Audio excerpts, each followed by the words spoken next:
Why is this scene from the movie Pursuit of Happyness stuck in my head for a video on the way dads show love? I mean, I could have chosen a dramatic scene. Will Smith and his son huddled in a bathroom, showcasing the protective instinct of a dad, or a happy picture of him hugging his son. Instead, I chose this: Will Smith by a fence in a moment of quiet panic. Welcome to Plot Within, where we explore the hidden lessons inside the stories that shaped us. In this video, we'll examine why father-child relationships get lost in translation, the 5 languages fathers generally use to show love, how to spot and distinguish between protective love and harmful behavior, and end with a cool dad decoder to turn your dad from a critique into an ally. Now, this scene is only about a minute long, but it's one of the most pivotal. Chris Gardner plays basketball with his son Christopher. Chris is broke, about to be homeless, drowning like a failure. Now, when his son says he's going pro, Chris shuts it down and tells him he may not be as good at basketball as he thinks. Really, you'll excel at a lot of things, just not this. I don't want you out here shooting this ball around all day and night, all right? But this wasn't malicious. It came from protective love. You see, Chris had big dreams. He had invested everything in his bone density scanners, believing it would pay off. But reality kept crushing those expectations. Every door was slammed shut, and every bet on himself seemed to fail. So when he saw his son missing those shots, it triggered something deeper. That maybe high expectations just sets you up for heartbreak. And then he tried to spare his son from the cycle of hope and disappointment that was destroying him. Hearing Chris, his son Christopher, throws the ball in frustration, it's not a tantrum, it's genuine hurt at being dismissed by the one person whose opinion matters most. Chris realized what happened and says this iconic line we all remember. Hey. Don't ever let somebody tell you you can't do something. Not even me. All right? Alright. You got a dream, you got to protect it. People can't do something themselves. They want to tell you you can't do it. That line isn't advice, it is an apology. It's a moment of fear melting into clarity. He's scared that his love might shrink his child, that his fear might be inherited by his son, Christopher. But here's what's interesting. That moment of clarity Chris had, it took a crisis to get there. Most dads don't get that wake-up call. They love you, quietly, imperfectly, through their own lens of fear and hope. And as children, we spend years trying to decode what that actually means. A lot of us grew up hearing, be realistic, don't dream too big, get a real job. But maybe those weren't rejections, maybe they were just fear, disguised as love. Now, imagine a different kind of quiet love, one that looks like cruelty from the outside.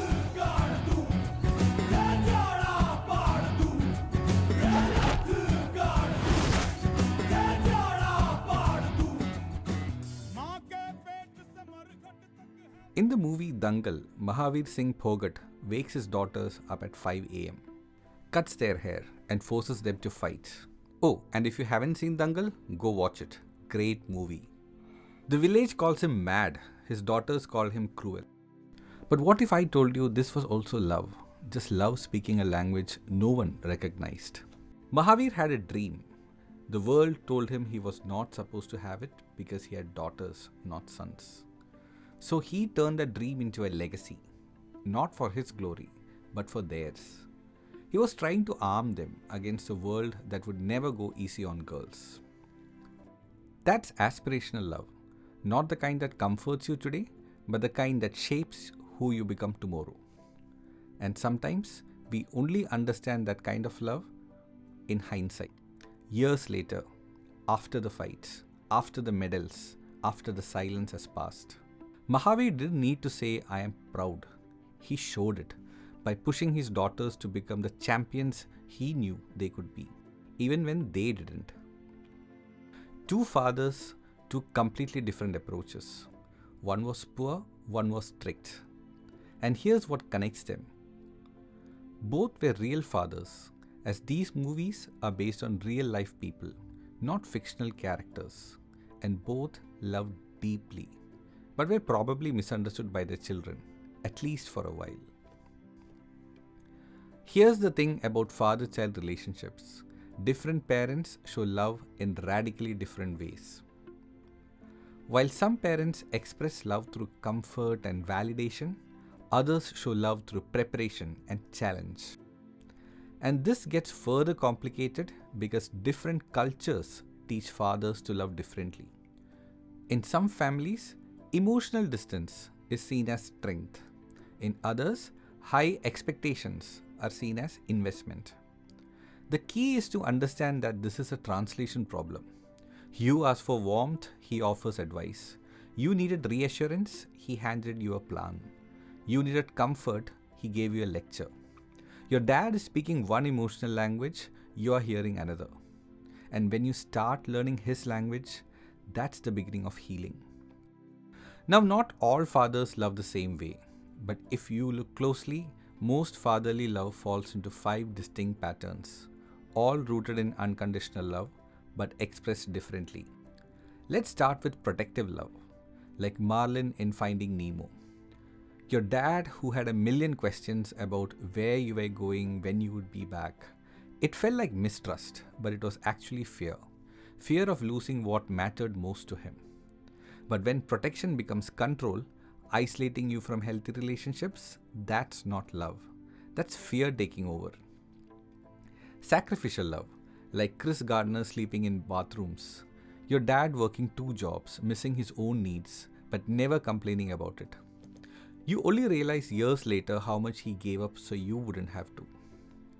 The love that shows up in what he doesn't buy for himself, so you can have what you need. Aspirational love, like Mahavir pushing his daughters to win in a world that laughed at them. Your dad who wouldn't accept good enough from you. He won't say "I am proud," but he will wake up every day pushing you to be someone you don't even believe you can be. Healthy aspirational love is about serving your dreams and potential. But if it's about fueling his unfulfilled dreams or his ego, that's when it becomes a red flag. Legacy love. Think Vito Corleone teaching Michael the family business in the movie The Godfather. Your dad with the advice you rolled your eyes at. The values he drilled into you by saying, "This is how we do things in this family." All the pieces of himself he tried to pass on, hoping something would stick when life got hard. Silent love, like Ray's father in the movie Field of Dreams, showing love through actions, never words. Your dad with no hugs, no "I'm proud of you," just quiet consistency. Fixing things, showing up, paying bills without asking for credit. The love that speaks through presence, not words. All of these are expressions of unconditional love, the love that doesn't disappear when you fail, when you say the wrong thing or choose a different path. It's not always wrapped in the words you wanted to hear, but it is written in every choice your father has made. Now maybe you are thinking of your own dad right now, and some of this feels familiar. But if something still feels off, that's okay. Let's be honest, not every difficult father is a loving one in disguise. So here are the signs to look for. If it is love lost because of a translation issue, he may hurt you but would show genuine remorse. His harshness comes mainly during stress and not constantly. When you set boundaries as an adult, he struggles but ultimately respects them. And if it is genuinely harmful or toxic, your dad will show no remorse, will consistently destroy your self-worth, violate your boundaries, or use guilt and manipulation to control you. So how do you differentiate? Apply the most generous interpretation possible to his behaviors. Does it make sense as love lost in translation, as misguided protection, fear-based advice, or cultural programming? If no, then healing often means protecting yourself first, setting firm boundaries, and seeking support from a therapist who understands family trauma. Your safety and well-being comes before any attempt at understanding or reconciliation. And the intent of this video is about decoding love that got scrambled somewhere between his heart and his words. It is not about staying in toxic relationships or excusing harmful behavior. So how do you bridge that gap when love is lost in translation? How do you not just understand your dad better, but also turn him into an ally, someone whose wisdom you can finally access? Step 1. Translate the fear first. Before you get defensive, ask yourself, what's the deeper fear behind his reaction? When he criticizes your choices, he might be seeing dangers you haven't considered based on his own scars. When he seems disappointed, he could be projecting his own regrets onto your future. When he's emotionally distant, he might think he's remodeling the resilience you will need. Step 2. Validate the underlying concern. Don't dismiss his worry. Acknowledge the risk he sees, even if you disagree with his solution. Instead of, why are you being so negative? Try, I get that you've seen things go wrong before, and that probably makes you cautious about this. Step 3. Demonstrate your thinking process. Show him you are being strategic, not just impulsive. Instead of, trust me, I know what I am doing, try, here's how I am thinking through this decision and the risks I am considering. Step 4. Invite his experience. Make him your advisor, not your opponent. Try, I hear your concern about X. Here's how I am planning to address it. Or, what would you have done at my age when you face something similar? Or, what am I not seeing that I should be thinking about? These approaches don't surrender your autonomy. They simply show him that his concern has been heard. And once that happens, the defensiveness usually melts, and you can actually access his wisdom.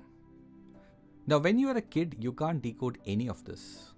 But once you step into adulthood, this framework helps you see not just what he did, but why, and how to work with it instead of against it. You may never hear the words you wanted. You may never get the apology, the hug, or the validation you imagined. But sometimes, healing doesn't begin with your father changing. It begins with you seeing him more clearly. Not just as a parent who failed to meet your emotional needs, but as a person shaped by his own wounds, hopes, fears, and the limited tools he was given. You realize the advice you hated, it came from his scars, not his judgment of you. That emotional distance, it might have been his way of trying to make you strong. That impossible standard, it could have been his belief in your potential, but poorly expressed. So when you watch that fence scene next time, I hope you don't just see Will Smith failing as a father. You see him catching himself, learning, apologizing in real time. Because maybe the plot within isn't about perfect dads, it's about human ones, trying to love you the only way they know how. Your relationship with your father, whether he's here or gone, whether it was beautiful or complicated, shaped how you see love, success, failure, and yourself. Understanding his language doesn't mean you have to accept everything he did. It just means you get to choose what wisdom to keep and what wounds to heal.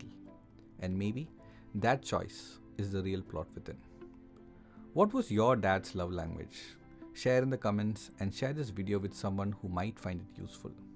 And subscribe for more hidden lessons in the stories that shaped us. May the force be with you.